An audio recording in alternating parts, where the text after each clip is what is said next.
Қайырымдылық жасасаң, қайырымын өзің көресің дейді таңатамыз. Барлықтарыңызды мұқтаж азаматтар мен қайырымды жандардың арасында көпір болуды көздейтін республикалық мектепке жол акциясына белсене қатысуға шақырамыз. Акцияның мақсаты аз қамтылған отбасы, ата-ананың қамқорлығынсыз қалған және көп балалы отбасынан шыққан оқушыларға жаңа оқу жылына көмек көрсету болып табылады. Құрметті, қол ұшын созуға ниет білдіремін деген жандар. Қыркүйектің 9-ы сағат 8-ден 2-ге дейін оқуға қажет құрал-жабдықтармен көмектесулеріңізге болады.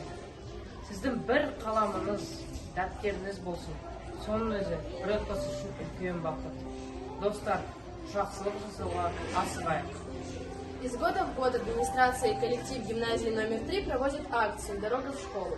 Цель акции – оказание материальной помощи нуждающимся детям из Костаная. 9 сентября с 8 до 2 вы можете оказать свою помощь одеждой, обувью и школьной формой.